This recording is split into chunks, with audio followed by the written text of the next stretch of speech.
की तरफ रुख करते हैं। चारा घोटाले में सजा याफ्ता आरजेडी प्रमुख लालू प्रसाद की जमानत याचिका पर झारखंड हाईकोर्ट में अब से थोड़ी ही देर में सुनवाई होने वाली है। और आज जिस मामले में लालू प्रसाद की जमानत याचिका पर सुनवाई होगी वो चाईबासा ट्रेजरी से 37 करोड़ से अधिक की अवैध निकासी से जुड़ा हुआ है। सीबीआई की विशेष अदालत ने चाईबासा कोषागार से अवैध निकासी के मामले में लालू प्रसाद को 5 साल की सजा सुनाई है और इसे लालू प्रसाद की ओर से हाई कोर्ट में चुनौती दी गई है। आधी सजा पूरी होने, अपनी उम्र और बीमारियों का हवाला दिया गया है। लालू प्रसाद ने हाई कोर्ट से जमानत देने की गुहार लगाई है।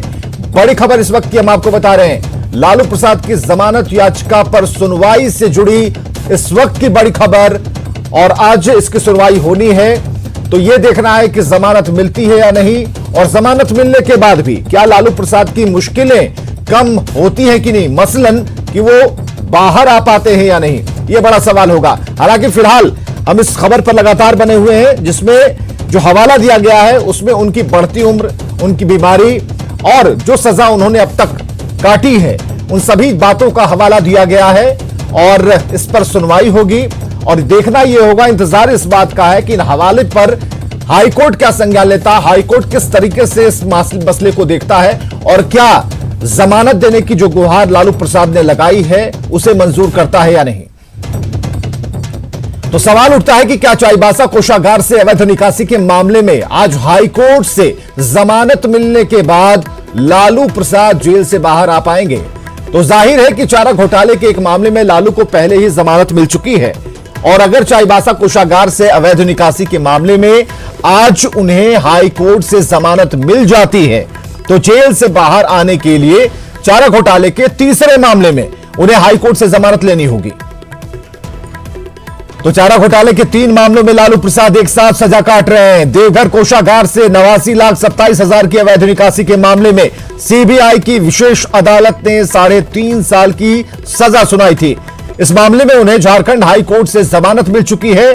दुमका कोषागार से अवैध निकासी के मामले में सीबीआई की विशेष अदालत ने उन्हें 7 साल की सजा सुनाई थी। भुवन हमारे साथ सीधे जुड़ चुके हैं, हमारे सहयोगी। भुवन, ये बताएं आज जो होगा वो फिलहाल कोर्ट के भीतर है, ये सारी चीजें बाहर से आशंका और अंदेशा ही चल रहा है। क्या गतिविधियां हैं आज की तारीख को लेकर, आज के दिन को लेकर?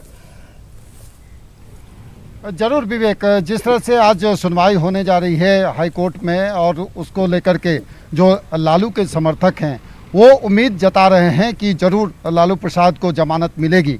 लेकिन जो चारा घोटाला का जो केस है उसमें यदि आप देखेंगे तो कई केसेस में लालू प्रसाद जेल के अंदर हैं, यानी कि सजा याफ्ता हो चुके हैं और बारी बारी से जैसे ही हाफ सेंटेंस यानी कि आधी सज़ा की अवधि पूरी होती है तो उसके बाद लालू प्रसाद की ओर से जमानत याचिका दायर की जाती है। इसी के तहत आज जो चाईबासा ट्रेजरी से जो जुड़ा हुआ जो मामला है, जिस मामले में सीबीआई की विशेष अदालत ने 2018 में लालू प्रसाद को 5 साल की सज़ा मुकर्रर की थी, तो उसी को ध्यान में रखते हुए लालू प्रसाद ने ये अपने अपील याचिका में ये कहा है कि आधी सज़ा की अवधि वो उन्होंने पूरा कर लिया है और स्वास्थ्य कारणों का हवाला दिया गया है। तो इस तरह से देखें तो देवघर कोषागार से जो जुड़ा हुआ मामला था उस मामले में लालू प्रसाद को पहले ही हाई कोर्ट से जमानत मिल चुकी है। अब दूसरा ये मामला है चाईबासा ट्रेजरी से जुड़ा हुआ, जिसमें आज हाई कोर्ट में सुनवाई होने वाली है। पिछले दिनों यानी कि 28 अगस्त को इस मामले में सुनवाई होनी थी, लेकिन सीबीआई के द्वारा जो समय की मांग की गई तो उस कारण से 11 सितंबर का समय मुकर्रर किया गया और आज वो दिन है जहां लालू प्रसाद के जमानत याचिका पर यहां सुनवाई होगी और हाई कोर्ट में न्यायाधीश अपरेश कुमार सिंह की अदालत में अब से कुछ देर में सुनवाई शुरू होगी, जिसमें लालू प्रसाद की ओर से प्रभात कुमार जो अधिवक्ता हैं वो कोर्ट के समक्ष में अपनी बातों को रखेंगे। हालांकि ऑनलाइन व्यवस्था है, वीडियो कॉन्फ्रेंसिंग के जरिए सुनवाई होगी, लेकिन सबकी नजरें इस पर टिकी हुई है कि हाईकोर्ट का आखिर क्या रुख होता है। चलिए, बहुत बहुत शुक्रिया हमसे बातचीत के लिए, आप नजर बनाकर रखेंगे भुवन। चलिए, जेएमएम प्रमुख शिबू सोरेन की बड़ी पुत्रवधू और सीएम हेमंत सोरेन की भाभी झारखंड मुक्ति मोर्चा विधायक सीता सोरेन ने पार्टी के एक पदाधिकारी पर गंभीर आरोप लगाए हैं। उन्होंने अपने ट्विटर पोस्ट पर सीएम हेमंत सोरेन और पार्टी प्रमुख शिबू सोरेन को टैग करते हुए एक चिट्ठी सार्वजनिक कर दी है, जिसमें उन्होंने पार्टी महासचिव विनोद पांडे पर साजिश रचने का आरोप लगाया है। इसके साथ सीएम हेमंत सोरेन और पार्टी प्रमुख शिबू सोरेन से संज्ञान लेने की अपील की है। 17 जिला से लोग मेरे पास आने लगे और वहाँ का समस्या बारी बारी से बताने लगे, किस तरह से वो लोग जिला अध्यक्ष से त्रस्त है और मांग करने लगे कि वहाँ का जिला अध्यक्ष को हटा दिया जाए।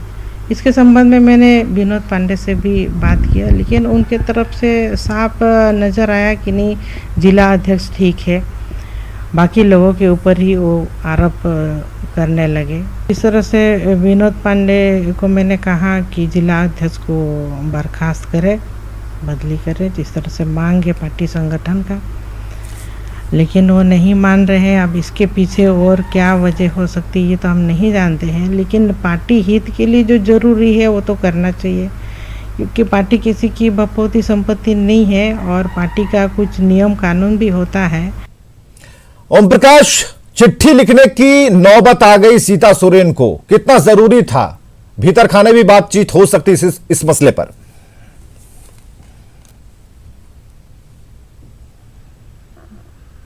जी, जाहिर तौर पर जिस तरह से चिट्ठी लिखी है, जिस तरह से सार्वजनिक किया गया है चिट्ठी को, वो साफ तौर से ये दर्शाती है कि जेएमएम में कहीं ना कहीं अंतर्कलह है और उसकी वजह जो है वो अब ये चिट्ठी जो है वो उभर कर सामने आई है, जो साफ तौर से बयां कर रही है कि सीता सोरेन कितनी ज़्यादा नाराज़ हैं। वो साफ तौर से ये कहती हैं कि हालांकि वो विनोद पांडे पर हमला तो कर रही हैं जो कि पार्टी महासचिव हैं, लेकिन साथ ही कह रही हैं कि हो सकता है इसके पीछे किसी और का भी हाथ हो। तो सीता सोरेन ने तमाम पहलुओं की जांच की मांग की है और मामले को गंभीरता से लेने की भी गुहार जो है वो हेमंत सोरेन और शिबू सोरेन से लगाई है, ताकि पूरे मामले का पटाक्षेप हो सके। वहीं वो उन्होंने साफ तौर से कहा है कि पार्टी किसी की बाप की जागीर नहीं है, ये सभी की पार्टी है, संगठन से चला करती है पार्टियां। तो साफ तौर से ओम प्रकाश, क्या एक तीर से कई निशाने सीता सोरेन लगा रही हैं? जो चिट्ठी उन्होंने लिखी उसमें दुर्गा सोरेन का जिक्र किया उन्होंने कि किस तरीके से पार्टी की नींव को मजबूती से उन्होंने आगे बढ़ाया, लेकिन उसमें कई और नाम है जो छूट गए हैं। तो क्या इसे माने कि एक तीर से कई निशाने लगा रही हैं सीता सोरेन?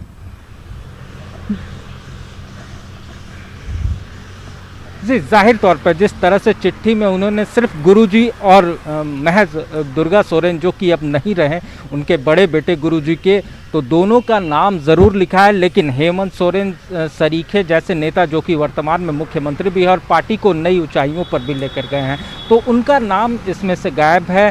साथ ही कहा जाए तो सीधे तौर पर इसमें उन्होंने किसी का नाम तो नहीं लिया, लेकिन जाहिर तौर पर यह साफ अंदेशा है कि पार्टी में सब कुछ ठीक नहीं है। हालांकि पार्टी इसे लेकर जो पत्र है, अब इसको लेकर कितनी गंभीर होती है, कितनी संजीदगी दिखाती है और क्या कुछ इसका जांच हो पाता है, या फिर विनोद पांडे पर जिस तरह से आरोप लगाए गए हैं तो क्या उन पर कार्रवाई होगी, ये तमाम सवाल हैं जिसे लेकर सीता सोरेन आवाज़ उठा रही है। हालांकि आपको बता दें कि सीता सोरेन ये पहली बार इस तरह की। चलिए, झारखंड संपादक संतोष हमारे साथ जुड़ चुके हैं, बहुत बहुत शुक्रिया ओम प्रकाश हमसे बातचीत के लिए। क्या संतोष, जो सवाल हमने ओम प्रकाश से जानना चाहा उसी का उत्तर हम चाह रहे हैं, और अगर हमें ये उत्तर मिलेगा तो किस रूप में मिलेगा ये हम समझ नहीं पा रहे हैं। कि पार्टी फोरम पर अपनी बात रखने का अधिकार सभी को है, लेकिन सीता सोरेन जिनका कद और खासकर उस परिवार से आती हैं, जिनका नाम उसमें लिखा हुआ है, गुरुजी का नाम है, दुर्गा सोरेन की वो पत्नी है, ऐसे में क्या जरूरत आन पड़ी कि भीतर खाने इस मामले को सुलझाने के बजाय एक लंबी चिट्ठी मीडिया में आ गई? देखिए, सीता सोरेन ने जो चिट्ठी लिखी है, इस चिट्ठी को सार्वजनिक करना, ये सबसे पहले सवाल तो यही खड़ा होता है कि, और गंभीरता इसी बात से लगाई जा सकती है कि सीता सोरेन ने जो चिट्ठी सार्वजनिक की है, इससे ये लगता है कि मामला गंभीर है, क्योंकि ये अगर मुद्दा था तो इस मुद्दे को उन्हें पार्टी फोरम में ही सुलझाया जाना चाहिए था, वहां उठाना चाहिए था। लेकिन इसका मतलब है कि पार्टी फोरम में उठाने की कोशिश की होगी, वहां पर उनकी नहीं सुनी गई होगी और उसके बाद इस तरह की चिट्ठी लिखी गई होगी। लेकिन फिर भी सवाल यही उठ रहा है कि आखिर उन्होंने इसको क्यों सार्वजनिक किया है। तो यहाँ पर देखिए, चिट्ठी में जो इसमें वर्ड्स लिखे गए हैं, जो लाइनें लिखी गई हैं, उसमें ये आम्रपाली प्रोजेक्ट का जिक्र कर रही हैं। इसका मतलब है कि कहीं ना कहीं इस पूरे मामले को लेकर जो अभी सरकार यहाँ पर पूरे झारखंड में कोयले की ढुलाई को लेकर अभी तो बंद है मामला, लेकिन अभी वहां जिस तरीके जो आउटसोर्सिंग कंपनी है उसमें वर्चस्व का मामला यहाँ पर दिखाई पड़ रहा है। और उसी वजह से, क्योंकि सीता सोरेन चाह रही थी, जो हमारे सूत्र बता रहे, सीता सोरेन चाह रही थी कि किसी एक निजी कंपनी को कोयले की ढुलाई का काम मिले, और ऐसा होता हुआ शायद नहीं दिख रहा होगा, क्योंकि जो उन्होंने आरोप लगाए हैं चतरा के जो जिलाध्यक्ष हैं उनके ऊपर, तो पार्टी के अंदर ही ये मतभेद पैदा हुआ और ये मतभेद अब काफी गहरा हो गया है। इसको पार्टी फोरम के अंदर सुलझा लिया जाना चाहिए जल्द, क्योंकि सीता सोरेन भी कोई जो सोरेन परिवार है उससे अलग नहीं है। सोरेन परिवार में कभी दुर्गा सोरेन, जिसका वर्चस्व चलता था, जो पार्टी में शिबू सोरेन के बाद सबसे कद्दावर नेता माने जाते थे, और लेकिन उनके निधन के बाद ये हाशिए पे चली गई है। बिल्कुल संतोष, और बात तो एक और भी है कि जो चिट्ठी लिखी गई है उसमें हेमंत सोरेन का नाम नहीं है, उसमें गुरुजी और दुर्गा सोरेन का नाम है। जी हाँ, देखिए, क्योंकि इन्होंने गुरुजी को इसलिए संबोधित किया है, गुरुजी केंद्रीय अध्यक्ष हैं, तो गुरुजी से इन्होंने अपनी दरखास्त की है कि जो पार्टी के अंदर चल रहा है उसको सुलझाया जाना चाहिए। और जिस तरीके से उन्होंने पार्टी महासचिव के ऊपर हमला किया है, पार्टी महासचिव के ऊपर जो चिट्ठी लिखी है, तो ये कहीं ना कहीं ये दिखाने की कोशिश की जा रही है पार्टी के अंदर दो धड़ा हो गया है। एक धड़े में अभी सीता सोरेन पार्टी के जो पार्टी लाइन है उससे अलग जा रही हैं, या फिर सीता सोरेन बात कह रही हैं, उनकी बात सुनी नहीं जा रही है। इस वजह से नाराजगी उनकी इतनी बढ़ गई कि उन्होंने ट्वीट करके इस चिट्ठी को भी ट्वीट कर दिया है। तो अब इन सबको अगर झारखंड मुक्ति मोर्चा को संतुलित करना है, झारखंड मुक्ति मोर्चा में सब कुछ सामान्य रखना है, तो उनको पार्टी फोरम में इन बातों को भी एड्रेस करना पड़ेगा, क्योंकि कई विधायकों की जो शिकायतें आ रही हैं, कई विधायक जो नाराज अपने बताए जा रहे हैं, उन सभी विधायकों की यही है कि झारखंड सरकार उनकी है, लेकिन उन सब की नहीं सुनी जा रही है। ऐसे में अब एक अच्छे नेतृत्व, एक अच्छे कुशल नेता के तौर पर हेमंत सोरेन को आगे आना पड़ेगा और उनको पूरे मामले को सुलझाना पड़ेगा, क्योंकि मामला परिवार का से आगे हटकर अब ये पार्टी के अंदर के कलह की बात आ रही है। बहुत बहुत शुक्रिया हमसे बातचीत के लिए संतोष। तो ये अभी जो सामने चिट्ठी हम आपको दिखा रहे हैं और इसके बारे में झारखंड संपादक संतोष जो बता पा रहे थे, उसके मुताबिक पार्टी फोरम एक बड़ी जगह होती है और सभी कार्यकर्ताओं नेताओं को यह सलाह दी जाती है पार्टी के शीर्ष नेतृत्व की तरफ से कि आप उस धरातल पर आकर बात कर सकते हैं। अगर चिट्ठी सामने आई है तो तलखी बहुत बड़ी है, ये भीतर खाने भी सही हो सकता था, लेकिन मामला कुछ और भी पेचीदा है और इसमें जिन नामों का जिक्र किया गया है, एक बार फिर सबके जहन में दुर्गा सोरेन की याद ताजा हो गई है कि दुर्गा सोरेन थे। क्योंकि जिस तरीके से अगर हम 1990-95 के दौर को देखें, दुर्गा सोरेन को देखें, तो एक बड़ा कद था उनका, एक बड़ा कद के नेता थे। ऐसे में सीता सोरेन के आने के बाद उन्होंने अपनी स्थिति संभाली, लेकिन अब जाकर जो गतिविधियां, जो परेशानियां हो रही हैं, उसको लेकर यह आवाज उठना जेएमएम के लिए थोड़ा परेशानी भरा लगता है। और चलिए गोड्डा से एक बड़ी खबर आ रही है। गोड्डा में साध्वी दुष्कर्म प्रकरण में पुलिस ने तीसरे दिन तीसरे आरोपी को गिरफ्तार किया है। गिरफ्तार आरोपी नाबालिग होने के कारण उसे बाल सुधार गृह भेज दिया गया है। दो मुख्य आरोपियों को गिरफ्तार करने के बाद पुलिस दो अन्य आरोपियों की तलाश में जुटी थी। पुलिस ने बताया कि गिरफ्तार आरोपी भी दीपक राणा गैंग का सदस्य है और घटना के दिन आश्रम के बाहर खड़ा था, जबकि दीपक राणा और आशीष राणा ने दुष्कर्म की घटना को अंजाम दिया था। गिरफ्तार नाबालिग भी इस कांड में शामिल रहा था। अजीत हमारे साथ फोन लाइन पर। अजीत, कहां से हुई गिरफ्तारी, कब हुई गिरफ्तारी और क्या जानकारी है?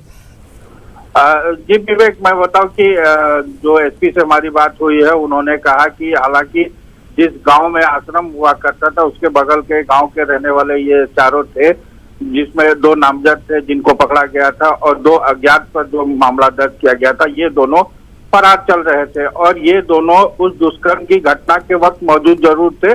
दुष्कर्म की घटना को अंजाम उन्होंने भले न दिया हो, लेकिन सहयोगी के तौर पर आश्रम में मौजूद थे।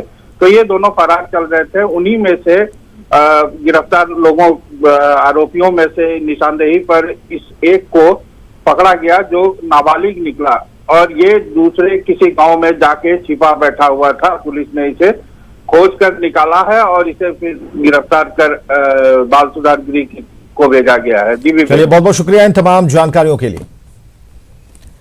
और झारखंड कांग्रेस प्रभारी आरपीएन सिंह ने बीजेपी की ओर से झारखंड में बनाए गए शैडो कैबिनेट पर तंज कसा है। उन्होंने कहा है कि झारखंड जो सरकार में रहने पर बीजेपी अपने कैबिनेट को नहीं संभाल पा रही थी, उन्होंने राज्य का बकाया पैसा केंद्र से दिलाने की मांग की। जब इनके कैबिनेट था तब तो इन्होंने झारखंड के लिए कुछ किया नहीं। अब ये शैडो कैबिनेट में रोज उंगली उठाने के सिवाय क्या करेंगे झारखंड के वास्ते। इनका जब सही का कैबिनेट था तब तो ये झारखंड के लिए कुछ नहीं कर पाए। अब कौन सा शैडो कैबिनेट क्या करेगा उंगली उठाने के सिवाय। मैं बोलता हूं, देखिए नाटक जो भारतीय जनता पार्टी कर रही है, जो पैसा झारखंड के वासियों का, झारखंड प्रांत का है, वो पैसा केंद्र सरकार से दिलवाने का काम अगर भारतीय जनता पार्टी के लोग करते तो मैं भी उनकी सराहना